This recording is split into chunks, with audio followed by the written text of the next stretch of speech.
Hey guys, JB here from Alpha Wolf Consulting, coming to you today with the first series in the Alpha Wolf Personal Development and Expansion series. So basically, today's lecture or talk is going to be based on understanding how to reprogram subconscious thought, conscious thought, your emotions and feelings, and as a result, influence your behaviors. All right. So an important thing to understand about this is the foundation of personal development. So the understanding that we're able to reprogram our conscious thought, so where we consciously focus our attention on, our subconscious thought, so our unconscious urges and compulsions, our emotions and feelings through state management and emotional management. Okay, so I'm managing our emotional states in the moment. If someone does something that I do not like, I don't have to, walk up and punch them in the face and call them a dickhead. Do you know what I mean? And as a result, when we're able to consciously curate equilibrium or balance between our conscious focus, our unconscious attention and focus, and our emotional states, what we're able to do is we're able to influence our decisions and our behaviors. So the more we take control of the variations in our biochemical sort of states of being. All right, so the alterations between our serotonin and dopamine and serotonin and the other chemicals that alter our states of consciousness or our states of thought. So it's important to understand that when we're trying to reprogram our conscious thought, we do this through conscious conditioning. So, through conscious conditioning of the language that I'm using, of the beliefs that I'm holding, of the emotions that I'm feeling, what we're doing is we're consciously directing an association from that feeling or that thought pattern or that belief, and we're reprogramming it through conditioning onto a new um, sort of like subroutine. So basically, we may have, for example, self-worth issues. So we don't think very highly of ourselves and we put other people ahead of ourselves. So it's sort of like if you notice that that's in your life. Okay, so the first thing that we want to do is we want to identify that sort of belief or that narrative that we run that maybe I'm not good enough, maybe this, maybe that, whatever it may be. And what we want to do is once we identify that narrative or that like language pattern that we use or the language that we use, we start to construct new language and replace that language. So every time that that comes up in terms of that language pattern that is associated with low self-worth, what we do is we have an artificially curated language pattern that we implant or supplant over it, okay? And then we forcibly run that through conscious focus of saying the words. So it might be like, I'm not, I might feel like I'm not good enough, or my narrative may be, maybe it's just not for me. And then I implant over that basically a new subroutine or a new language pattern, which may be a statement of empowerment. So what we're doing is we're implanting over it, I am good enough. And then we run that every time that it comes up over a long enough duration, roughly about 90 days. And then that becomes an ingrained conscious response. So when I feel not good enough, I'll consciously run that thought that I am good enough. So this is how the majority of personal development is done at the moment. And a thing to understand about this is while we can do that and only work on our conscious mind or our conscious state of being, it doesn't really affect us in terms of how we feel in our subconscious. So to activate the subconscious, now we have to activate our psychology or our brain. Okay. So understanding how to activate the brain is very important. And this is where Psych K comes in, psychology, kinesiology. My right hand controls my left hemisphere. My left hand controls my right hemisphere. Okay. My left foot controls my right hemisphere or is controlled by my right hemisphere. So essentially, when we cross hemispheres, okay, what we are doing is we are artificially sort of forcing our body or our brain to operate sort of simultaneously. So our conscious mind and our subconscious mind. So what we're creating is a circumstance through physical movement that requires both hemispheres to be activated simultaneously. And when we're in a state where we've got our left hemisphere and our right hemisphere activated, well, now our subconscious mind, which previously didn't have, order, logic, structure, and all of that, okay, and language and not meaning, but in identifying markers or descriptive terminology. So, for example, when both hemispheres are crossed, okay, what we're able to do now is we're able to use our logic to artificially implant and reprogram our subconscious thought. So, for example, running that conditioning behavior to alter our conscious focus or our conscious thought. Now, when done in conjunction with the Psych K movement, so crossing of the hemisphere, what happens is we are also not only implanting that new language pattern or that new belief or that new structure or statement of power or whatever it may be, and we are now implanting that directly into our subconscious mind. So what happens here is in our subconscious mind, we are able to basically create or to basically influence our feelings and our emotions. So without the full brain activation, so without activating both sides of our hemisphere, our subconscious mind doesn't have access to logic or reason, okay, or language. So we can't describe the emotions that we're feeling. We can't, we don't understand. It's irrational. It's these irrational feelings of not being good enough, not that it's a logical one. In our conscious mind, it's about a logical statement. In our unconscious mind, it only knows irrationality and illogical aspects of life. There is no structure, so to speak. So what we are doing is we are creating artificial structure when we cross our hemispheres and we start to implant narratives and thought patterns. Okay. And an important thing to understand about this, just in the brain, what we are actually doing is we are artificially choosing the synaptic pathways that we want to strengthen or develop. The more we develop a synaptic pathway, the less energy that it takes for that thought or that process to be done. So what happens is our brain is always looking naturally to find the easiest and most efficient path and the most low energy path to, an outcome, whatever that may be.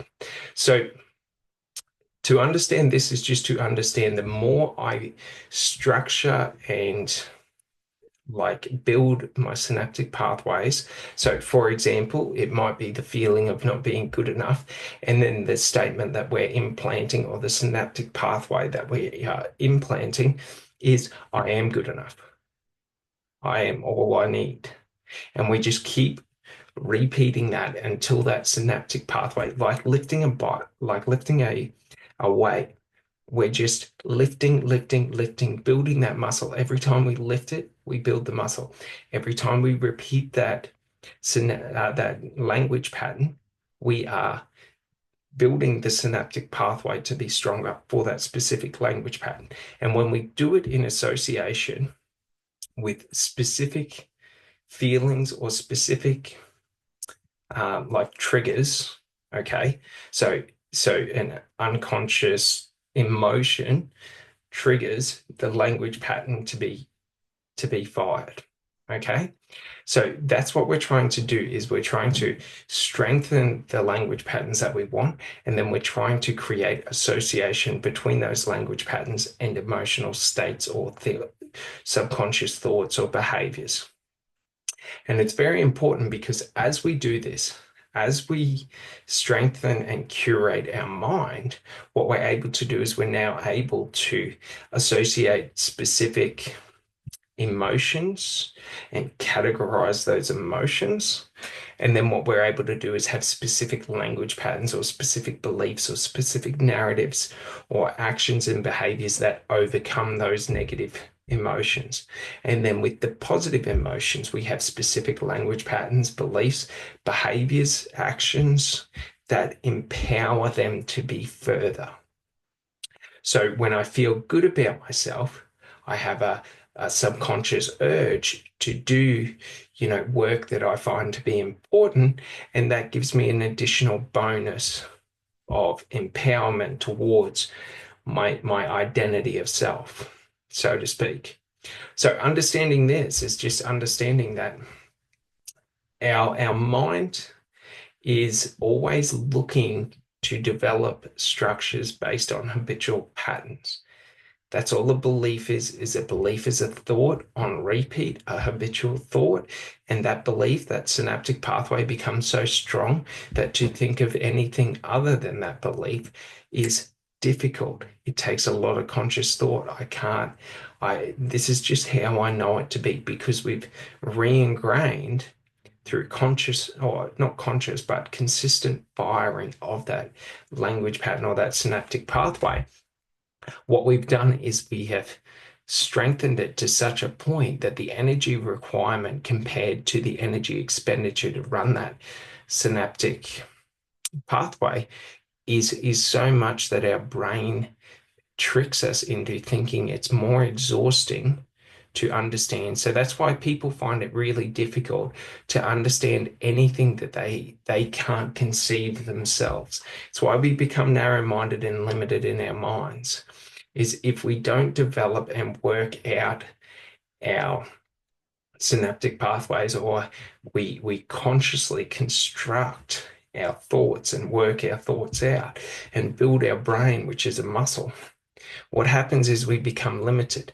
If I only ever go to the gym and ride the bike, and that's all I've ever done for the last 5 years, going and then running on the treadmill is not going to be something I want. I just ride the bike. I've got it to an efficient, easy point where it's exercise, but it's not effort. This is how our brain works. So you'll notice within your own life that like that you basically have a lot of like subconscious patterns or behaviors that you run that you've always run. So what feels sort of consistent, so to speak. So that's pretty much what our brains are doing, is they're trying to find the easiest path to achieve the goal, whatever that goal may be. But with our subconscious mind, there's no logic. So our subconscious mind is at free for all or chaos. So quieting your mind is a process of organizing your mind. So the more I organize the thoughts that I enjoy and the thoughts that I don't enjoy, the emotions that I enjoy, the emotions I don't enjoy. And the simplest way to achieve this in the shortest time period in terms of achieving it instantly is just accepting emotions are emotions. Like there are no negative emotions, there are no positive emotions.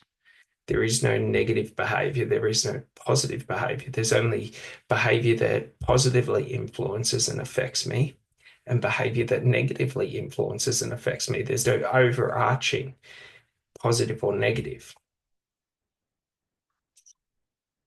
So to understand this is just to understand that if I am feeling depressed, that is no more positive or negative than any other emotion if I'm feeling happy. And it's my association or meaning given to that emotion that adds it as negative to me or positive to me. So by understanding this association between it, well, we're able to artificially reprogram the meaning. So the meaning is the assigned sort of basis for that emotion, like why that emotion exists, why that feeling exists. So the meaning is the why behind it. So understanding the why in terms of why is feeling heartbroken make me feel sad? Like it's it's a physiological state of being, but that physiological state of being doesn't actually have any like definition. Like, for example, if I put myself into a highly stressed state and I'm highly anxious and stressed and very, very sort of uptight and things like that, like I changed my physiological state to one where it's negative for, it's more exhausting. I'm on heightened alert. So I'm using up more energy. My energy or my blood, okay, goes to my extremities. So it shuts down, other functionality. I don't think as good in a stressful state. My thinking is focused on threat analysis and focused on identifying objects or identifying, what could be bad. So we just got to understand that, like, it's not that stress is negative, but if I'm always in a stress state, then stress becomes a negative because I'm like focusing on the not programs, but basically I'm focusing on the traits and these skills and these physical requirements that my body needs in that state at the expense of other functionality. So that's very important to understand is we want that equilibrium in our thoughts, in our subconscious thoughts, in our emotions and feelings, because what they do is they create equilibrium or balance within our biochemistry. And when we have equilibrium and balance in our biochemistry, we're not in highly altered states of agitation, of anticipation, of all these different things. So it allows us to calm the mind in the context that when we are curating, okay, the different thoughts and feelings and emotions that we are having, what we're able to do is now we're able to minimize or take focus from what doesn't serve me in terms of what I deem to be negative. So, for example, one big thing is like, if you have anxiety, being out in public and in a large social gathering, well, if we focus on how many people are there, it increases the anxiety. If we don't focus on the people and we focus more on the activities or, whatever it may be, like it's just that shift in focus. We haven't actually changed anything. We just given that less attention so we don't notice it as much. So it becomes less of a concern.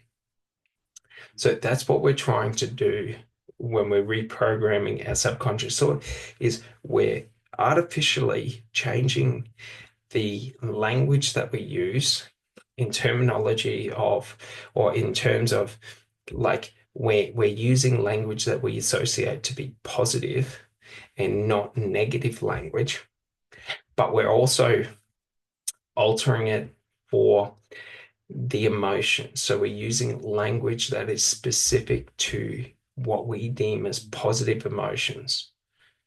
So, for example, like if we say, "Oh, you're stupid" to ourselves, like we're using language that negatively detracts from our identity of self. And sort of, it's very important to understand these differences in language, because the language is the foundation and the core of how we structure the meaning behind the information that we provide. So language has a very important link to meaning, especially in written and spoken words. How we say something alter can imply additional meaning, or it can imply very specified meaning, or even very abstract meaning.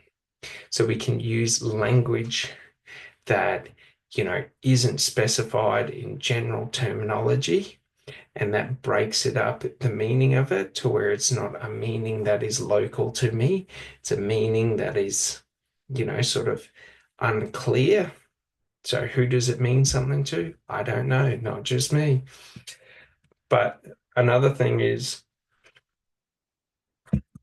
the language we can use, or the language that we use, will already have our own personal biases towards positive and negative.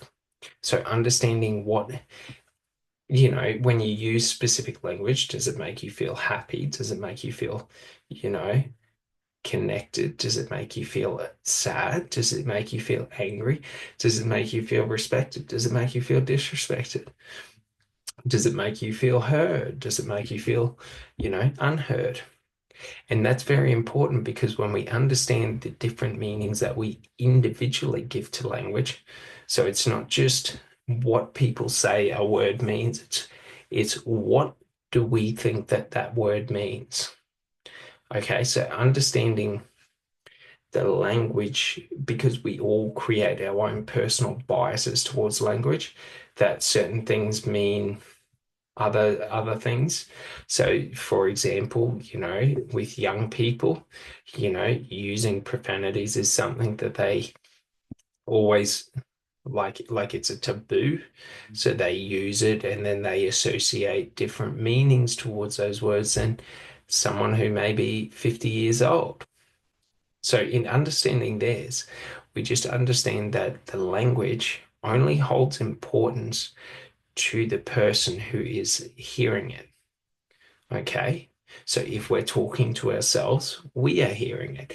If we are talking to other people, they are hearing it. So if we use negative language, okay, we are also hearing what we are saying. So even when we talk to other people, we are talking to ourselves. How we treat other people is a reflection of how we treat ourselves.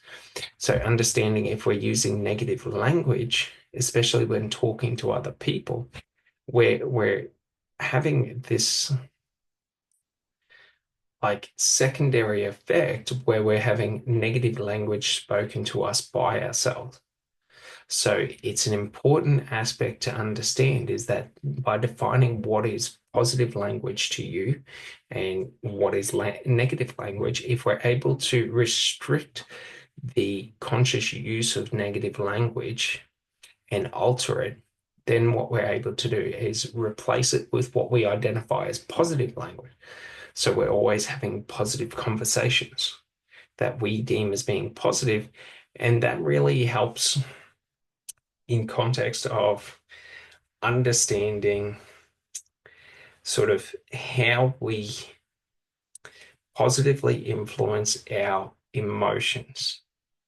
So if we're always feeling positive about the language that we use, we start to feel more happy. If we're always using positive language, we're having more positive interactions with others. If we're having more positive interactions with others, we have more positive in our emotions. But if we understand that when we implant into our subconscious mind, okay, through full brain activation, what we're doing is we are using that positive language, but also assigning positive feeling. So when we're reprogramming the subconscious thought, okay, it's all about the feeling. That's how we measure if things are effective or if they're not, if we don't have any alteration to the feelings. because our subconscious thought only understands how to speak through subconscious through feelings, emotions, and unconscious behaviors or unconscious compulsions. Okay. So things like, for example, if I'm stressed and, my unconscious compulsion is to smoke heavy.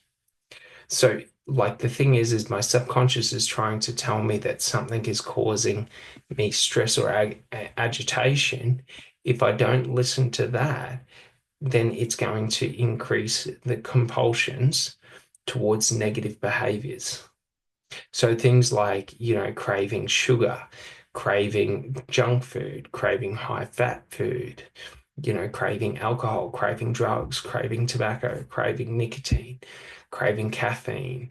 Like when we find that it's an unhealthy balance, typically it'll be a manifestation of subconscious feelings and emotions.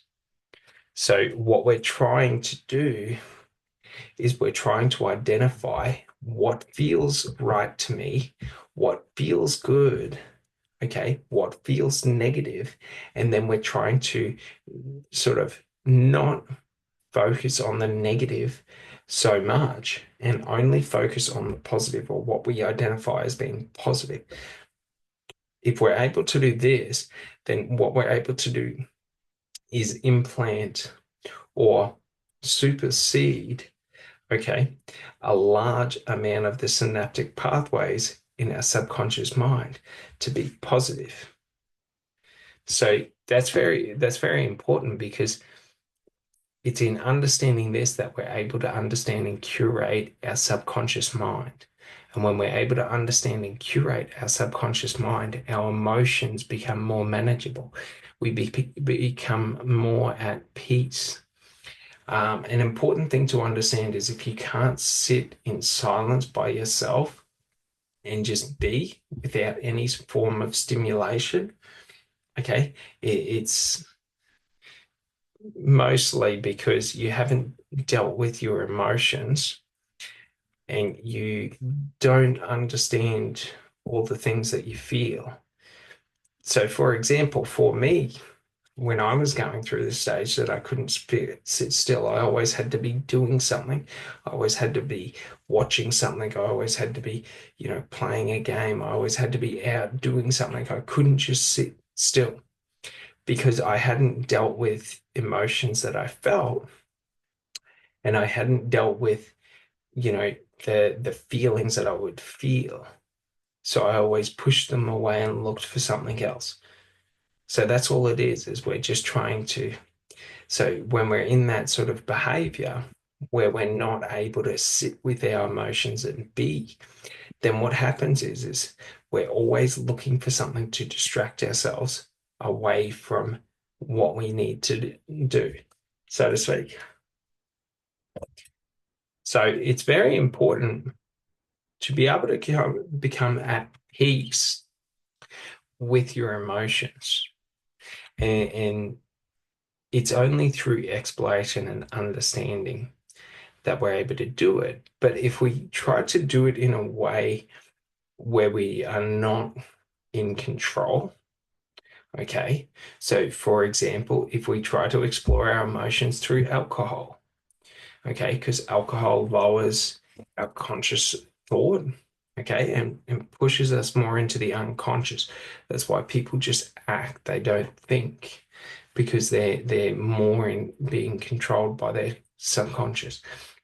Or if we wait until we have an emotional breakdown where we hit, a spike in emotional instability to the point where we blow up in anger, we, you know, become overwhelmed in sadness, whatever it may be. Like if we're only waiting or using those two ways to explore the emotions and to understand our emotions, well, of course, it's going to be highly volatile situations because with alcohol, we don't have the control of conscious thought.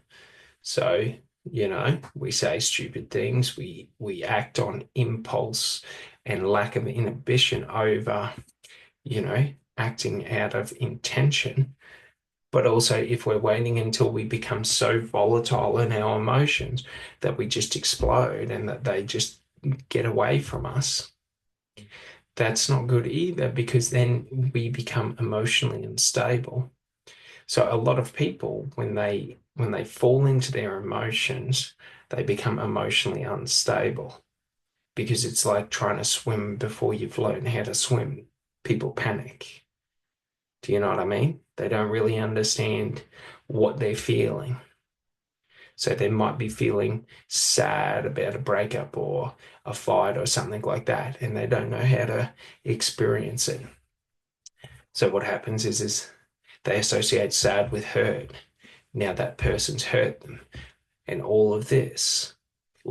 So they try to latch on to the next sort of best meaning.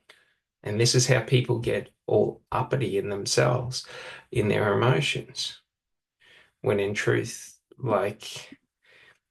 only you experience your emotions. Other people don't experience your emotions. Other people experience the behavioral manifestations of your emotions.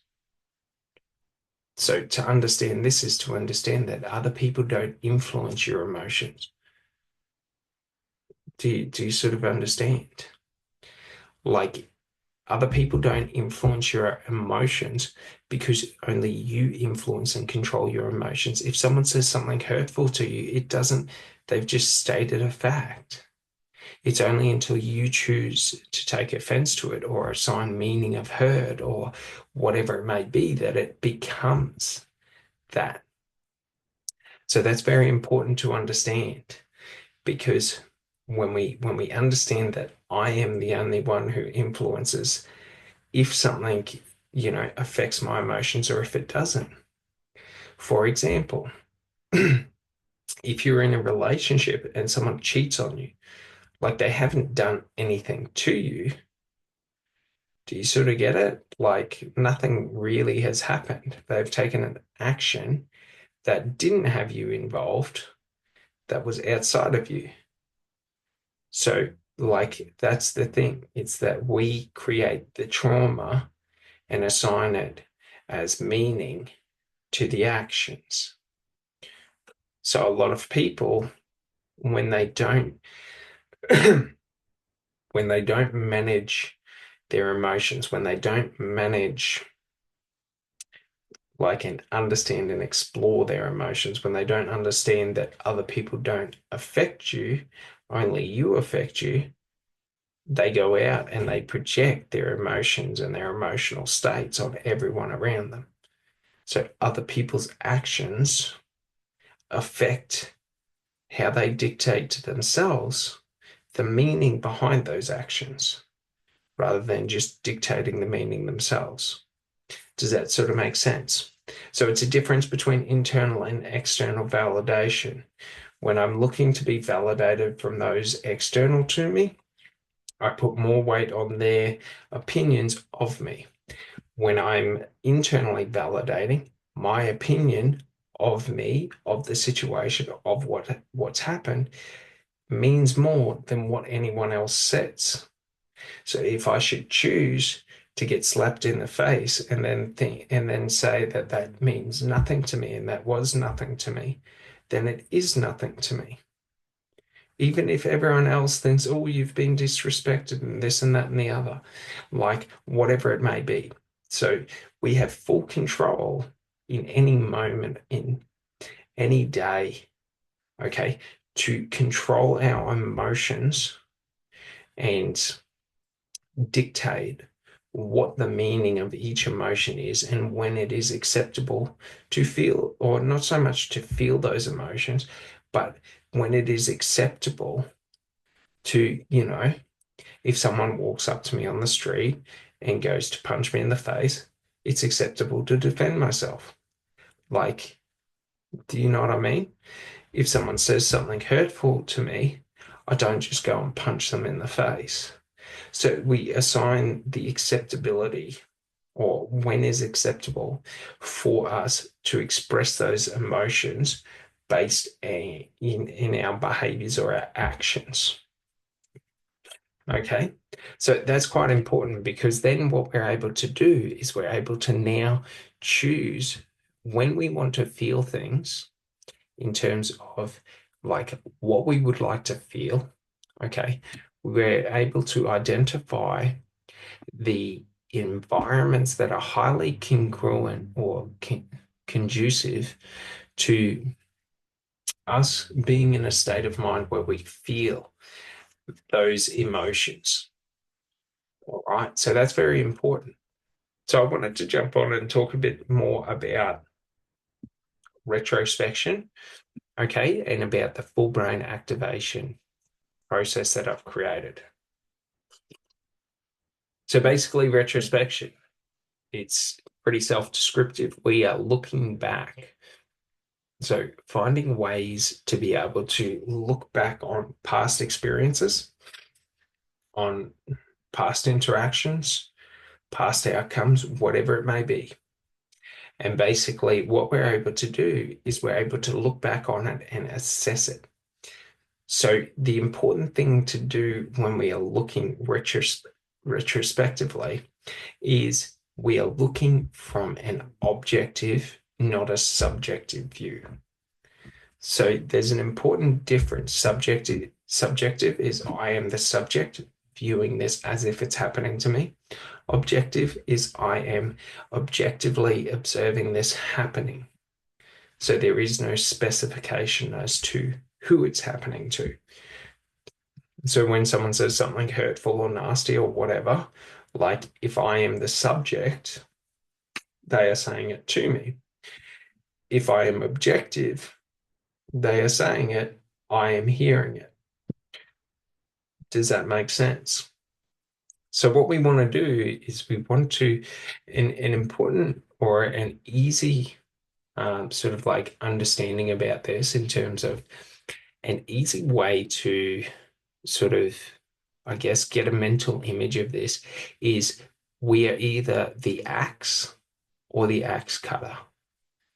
If I am the axe, if I should want to better myself and become sharper, it is an impossible feat that only a miracle from God can help have me achieve this.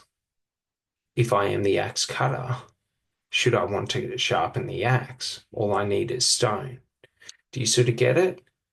If I am always viewing what has happened to me as the subject, it is impossible for me to ever change anything that has ever happened because it's happening to me. It's always going to be happening to me. I can't change me. Whereas if I'm objective, okay, and looking at it objectively, whatever has happened to me happened. Now I can look at how was I in that situation? How did I handle it? How do I want to handle it moving forward? What do I want? What are some indicators, about those situations? So this is a really good process for looking back and reassigning new meaning to past memories. So when we get into looking to break limitations, to break limiting beliefs, to change behavioral patterns, to get rid of compulsive unconscious urges, to deal with emotional trauma, to deal with physical trauma, whatever it may be. When we're able to deal with it objectively, we're able to see it for what it is and not see it with all the assigned meaning that we gave to it when it happened to us. Do you sort of see? So we're able to, if it's trauma we're dealing with, we're able to just drop those bags of trauma, look at it for what it is, and then move forward. We don't have to bring them with us. If we're always looking at it subjectively, as this happened to me, those bags of trauma are part of my story. I have to take them with me when I go to leave. I can never let go of it. So this is the important aspect. And when we introduce this with the full brain activation process, okay, and basically we activate both our hemispheres. Now I'm able to look back on highly emotional, traumatic experiences, and emotional trauma is irrational trauma. So what that means is that can be what we believe to be the worst of the worst. That can be something light. Like there's no sort of like level to the trauma. Our brain doesn't understand that. Someone who holds a very, very large sway of influence, saying something hurtful and mean and or doing something can be as destructive as experiencing the worst pain, physical pain in life. So we just got to understand that in our subconscious, all trauma isn't the same, but there's no set defined level of trauma that we assign to things. Some people can have their hands cut off and feel perfectly fine the next day. Someone might cut their finger deeply and they're traumatized about knives for the rest of their life. Like that's an important thing to understand is that it is how we assign meaning and the ways in which we view things and the perspectives that we hold that alter the level of trauma that we feel or that we produce or that we create. Okay, and we create the trauma. The environment and the circumstance doesn't create the trauma because the trauma doesn't exist in the environment. The trauma exists within our mind. So we create the trauma. So we are choosing how much trauma we want for whatever we go through in life. So it's very important to understand this because like it's in being able to analyze and look back on past experiences because current behavioral manifestations are a result of past trauma or past traumatic experiences or past ingrained behavioral experiences. So, for example, if I started smoking when I was 16 and I did it to look cool and I just kept doing it, like that's just a conditioned behavior. If I smoke because of anxiety, because I feel anxious if I don't smoke, like that is different. That is me using the cigarettes or the nicotine or the stimulant to or the crutch, just a psychological crutch. But I'm using that to avoid dealing with the trauma or to mask or overcome the trauma. So it's very prevalent in drinking. Do you know what I mean?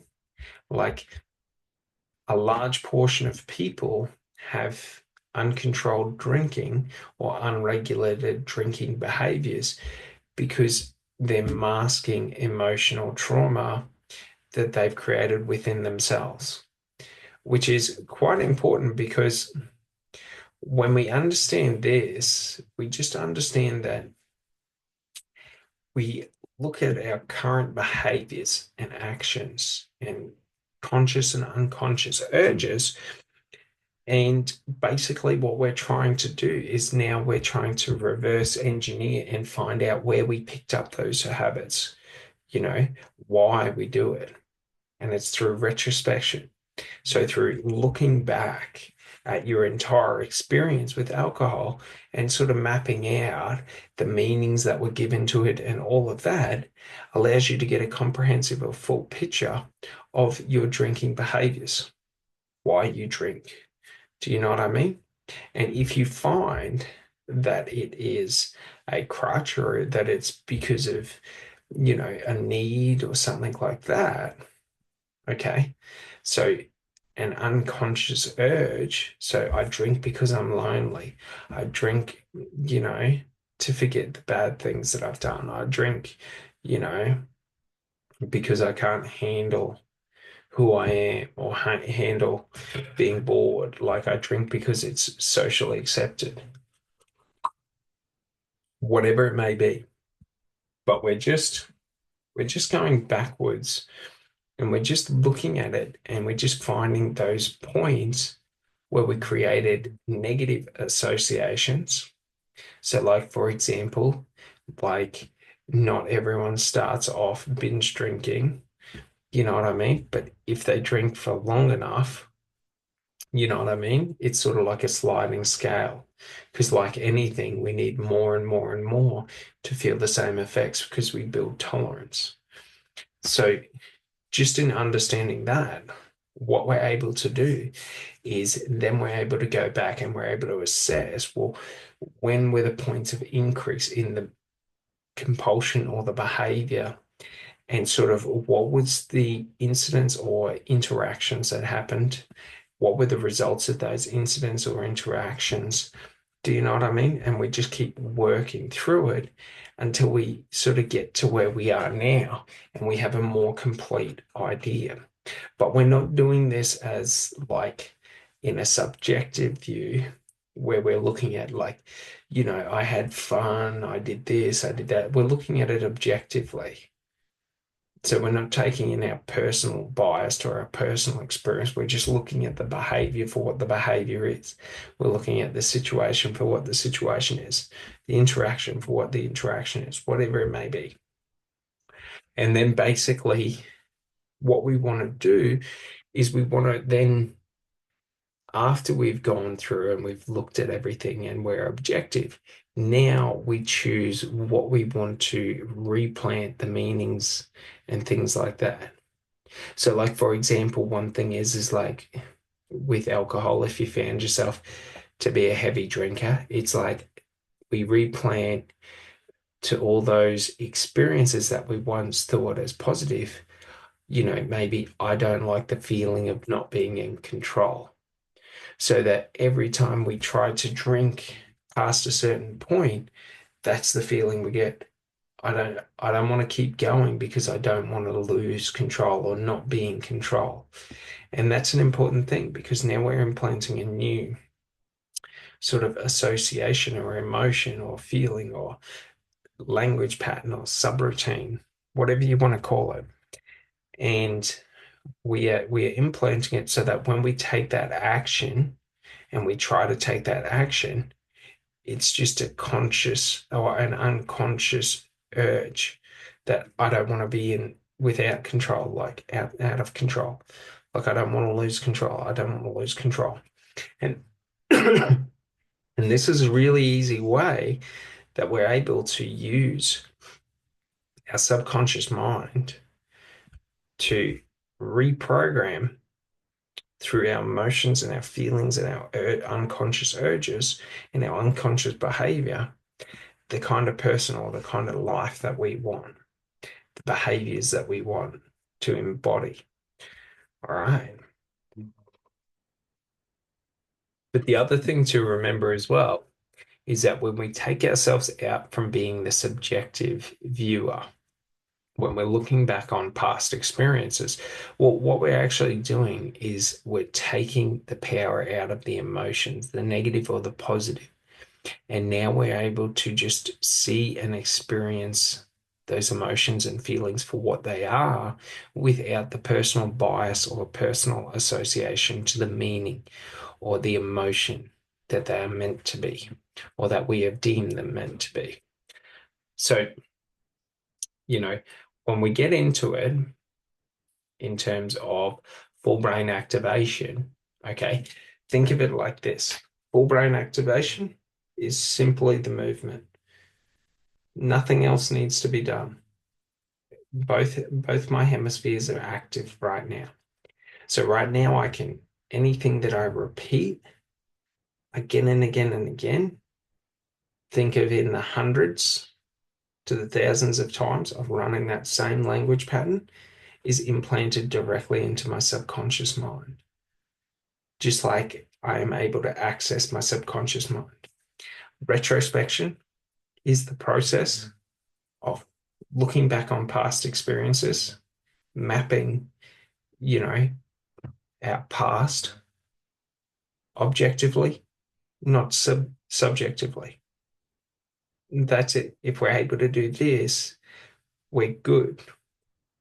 Language, okay, either has positive association to us or negative association to us. When I say a word, it either makes me feel positive or it makes me feel negative. Do you sort of see how these lay on together? So what we're able to do is I'm able to construct positive language. I am able to look at and experience everything that I've gone through in life objectively without need for personal bias. Okay. So I'm able to now construct and reconstruct new positive language to experiences or new language patterns moving forward to past experiences. Okay. Now, full brain activation is literally just the sort of like the copying of it into the subconscious mind. So we use positive language to us, okay, on past experiences or current experiences to describe and add the new meaning that we want to have to that experience. And then what we are doing is then we are just planting it in our subconscious thought. Okay. And we do that through repetition and conditioning. Repetition over duration. And that's important because the more repetition over the longer duration equals a stronger muscle. Okay. Imagine doing a bicep curl. And instead of doing 10 of them, we do 100 of them. Instead of doing 100 of them, we do 500 of them. Instead of doing 500 of them, we do 1,000 of them. Like if we do 1,000 of them or if we do 10 bicep curls, there is a large difference in the muscle's strength and ability. So just remember that it isn't, nothing works unless there is conditioned repetition. And conditioned just means we do it over a long enough duration for it to become muscle memory or subconscious, like the synaptic pathway to become the strongest and outcompete all others. Because that's how we discipline our mind, is we just create the positive synaptic pathways become the strongest. Negative synaptic pathways become the weakest. You know what I mean? So it's sort of like if all the negative habits or negative behaviors become weaker than the positive behavior, it is harder for me to run a negative behavior because it requires more force. So when we have stronger synaptic pathways for our positive behaviors, what happens is it becomes easier to take those positive behaviors, but it also becomes harder to revert back to negative behaviors. So it's sort of like when I become conditioned in being a nice or a kind person, it becomes harder for me to be rude to someone unless there's a reason. Because like or like it's a part of who I am. So over a long enough duration, between 30 to 90 days, it becomes a part of who we are and who we become. So understanding the importance of full brain activation is just understanding that we are not just consciously reprogramming our conscious mind, but we are reprogramming our unconscious mind. And our unconscious mind moves at a higher rate than our conscious mind does. So what happens is when our unconscious mind runs at a higher rate, it just means it fires off, routines, or it fires off behaviors and, different things like that faster than our conscious awareness has the ability to observe it. So we act before we think and things like that. And so an important thing is to understand is that in terms of these negative thoughts or these limiting beliefs or, self-doubts that we may have or, self-worth issues, the thing is we don't see it in the moment. It's very hard to train the brain, the conscious brain, to anticipate that behavior. So we have to be able to observe that behavior through what other people say or how other people interact with us, outcomes that we might get. So maybe I always start a diet and a week into it, I don't want a diet anymore. Like, we're not going to find, we're not going to catch ourselves in the moment, because the moments where we break are very convincing and hold very important reason for why we break.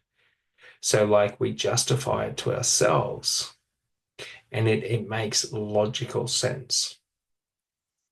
So to understand this is just to understand that the stronger my subconscious mind is, in terms of the more awareness I put onto my subconscious mind, the more awareness I have on the outcomes that I get, the interactions that I have, what other people say to me and how they treat me. The more I focus on them, the more I'm able to analyze correlations between data. And with correlation between data, we can anticipate outcomes, behaviors, actions. So things like when I hear someone say, you act this way, okay. So next time I'm in a situation, I analyze it and I look at the situation and sort of what leads up to the acting this way. And then basically what I do is I catch myself. So for example, one of them might be negative self-talk. So an important thing to understand is that in negative self-talk, well, I'm not going to catch myself. You know what I mean? It's sort of like when I'll catch myself near the end of the conversation or in the middle of the conversation. And it's just about creating that anticipation to be able to catch myself when it happens. And all I'm doing is creating a new focus. So when I observe myself talking negatively to myself, I now put a shift in focus onto you can do this, a positive language pattern or something like that. And then basically what I'm doing is I'm associating either that language or that feeling that I'm feeling when I'm talking negatively to myself, I'm associating that to running this new routine or this new language pattern. And an important thing to understand is that it takes time and practice for our mind to become sharp enough to go and hear basically the negative language or to feel the negative incantations and go, oh, that's what this means, and pull us up. So it's sort of it's like if you ever try not to swear. Half the time it happens subconsciously without you thinking of it. It sort of just slips out. And then sort of you catch yourself as you're swearing and you're like, shit, I wasn't meant to swear. And then the next time you catch yourself as you're about to swear. And then the next time you catch yourself when you're thinking about it. Do you sort of get it? We're just incrementally making it easier because we're identifying when we've sworn, then we're identifying when we're about to swear, then we're identifying when we're considering swearing. So it's very important because this is just the process to reprogramming behaviors and altering our subconscious mind, is that because if we haven't put enough focus onto having a very simple, for example, if we are very emotionally volatile and unstable, and we haven't put much attention to really understanding, why am I feeling happy now? Why am I feeling sad? Why is this? Why is that? And we don't understand it and we haven't sort of cataloged it. Well, then what will happen is basically we will be there's a lot of different data points that we first have to analyze and assess and understand and comprehend. So we don't know why we're sad. So we have to figure out what happened. Do you sort of get it? And we walk ourselves through it. And then basically, that experience is cached.